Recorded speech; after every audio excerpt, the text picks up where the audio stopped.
Hello, নমস্কার।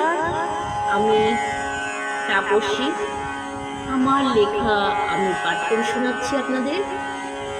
ব্যস্ততার ওষুধ। ব্যস্ততার ওষুধ।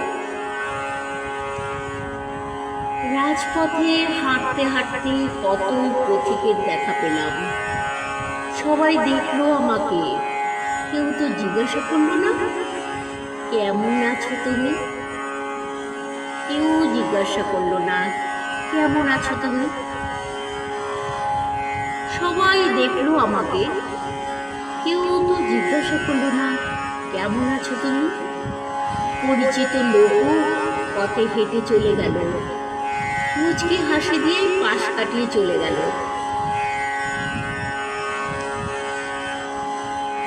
প্রকৃতিকে দেখতে ভালো লাগে, বাইরের জগৎটাকে দেখতে বেরিয়েছিলাম আমি।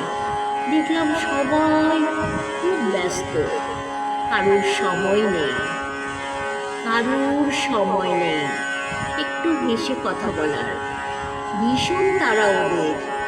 আমি একজনকে দাঁড় করিয়ে বললাম, কি গো, কেমন আছো?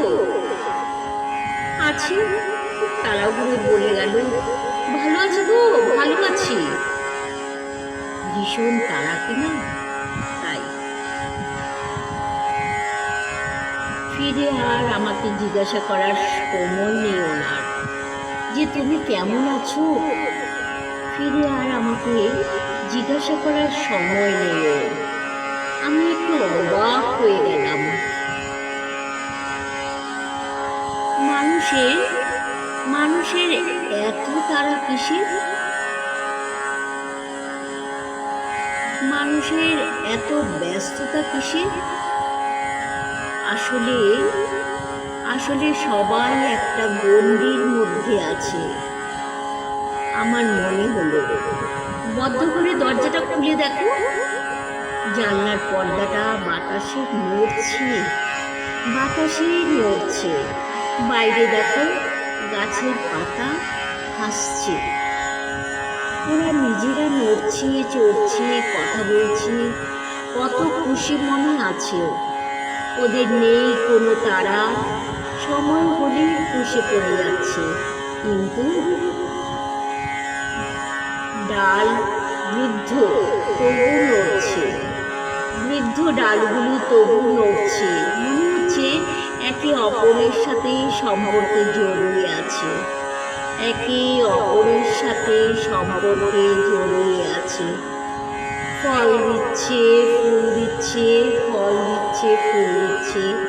সন্তান রূপে তাদেরকে ঢেকে রেখেছে, নজর যেন না লাগে। ওদেরকে দেখেছো ব্যস্ততা? লক্ষ্য করেছো?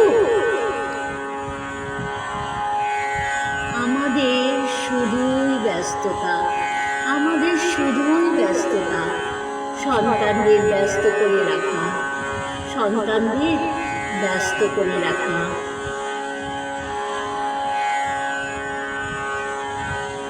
ছোট ছোট শিশুরা নাচ শিখছে, গান শিখছে, আঁকা শিখছে, নাচ গান আঁকা সব শিখছে। বাবা মাও ছুটছে, ছুটছে, ছুটছে। বাবা মা ছুটছে, ছুটছে, ছুটছে। সব কিছুতে পারদর্শী হওয়া যায়, সব কিছুতে পারদর্শী হওয়া যায়। বাবা মার এই ইচ্ছে। শিশুদের মুখে হাসি নেই,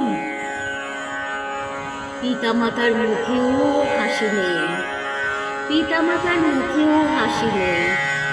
সবাই সব কিছুতে পারদর্শী করার ব্যস্ততা, সব কিছুতেই পারদর্শী করার ব্যস্ততা। সন্তানদের শিশুবেলা হারিয়ে গেছে, শিশুবেলাটা হারিয়ে গেছে। বন্ধুত্ব, খেলাধুলার মধ্যেও প্রতিযোগিতা। এই প্রতিযোগিতার প্রথম হওয়ার নেশা, প্রতিযোগিতায় প্রথম হওয়ার নেশা, এটা বড়দের মনের বাতিক। এতে শিশুর মধ্যে হিংসা, দ্বন্দ্ব, বিভেদ সৃষ্টি হয়। হিংসা, দ্বন্দ্ব, বিভেদ সৃষ্টি হয়। যারা নিজের থেকে বুঝতে শেখে, নিজের থেকে বুঝতে শেখে, তারা সত্যিকারের মানুষ হয়ে উঠতে পারে। তাদের মধ্যে হিংসা থাকে না, তারা শান্ত, ভদ্র পরিচয় দেয়। তারা শান্ত ও ভদ্রতার পরিচয় দেয়, আর ওরা আলাদাই থেকে যায়। ওরা এই সমাজের উচ্ছৃঙ্খলতাকে তৈরি করে। শুধু নিজের জ্ঞান, নিজের জন্য বাঁচব, নিজের জন্য করব, সবার উপরে থাকব, নিজেকে সবচেয়ে ভালো প্রমাণ করব। এগুলো মনের মধ্যে বিশৃঙ্খলতার সৃষ্টি করে। এগুলো মনের মধ্যে বিশৃঙ্খলতার সৃষ্টি করে। তাতে মানুষ অসুস্থ হবে। তাতে মানুষ অসুস্থ হবে। যে যেভাবে তৈরি হতে চায় সে সেইভাবেই হোক না। শুধু পথটা দেখিয়ে দাও, শুধু পথটা দেখিয়ে দাও। সুন্দরভাবে সৃষ্টিশীল তৈরি হবে, সুন্দরভাবে সৃষ্টিশীল তৈরি হবে। এত ব্যস্ততার প্রয়োজন নেই। তুমিও ভালো থাকবে, আমিও ভালো থাকবো। সবাই সাথে মিলেমিশে গল্প করে জীবনটাকে সহজ করে দিলে, কারণ জীবনটাকে সব সময় সমস্যায় ভরিয়ে দিয়ে নিজেকে অসুস্থ রাখার কোনো প্রয়োজন নেই। নিজেকে অসুস্থ রাখার কোনো প্রয়োজন নেই।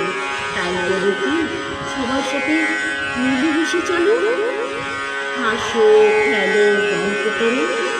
সময় পেলে নিজের কথা নিজে লেখো, আনন্দ পাবে তাতে, সুস্থ থাকবে এতে। বুঝতে পেরেছ? নমস্কার।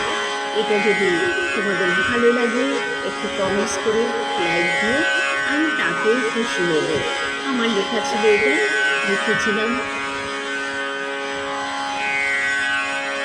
এটার শিরোনাম হচ্ছে ব্যস্ততার ওষুধ। ব্যস্ততার ওষুধ। কলমে আমি তাপসী রাহা, কণ্ঠে আমি তাপসী রাহাদেব। কলমে আমি তাপসী রাহাদেব, কণ্ঠে আমি তাপসী রাহাদেব। নমস্কার, রাখছি। ধন্যবাদ।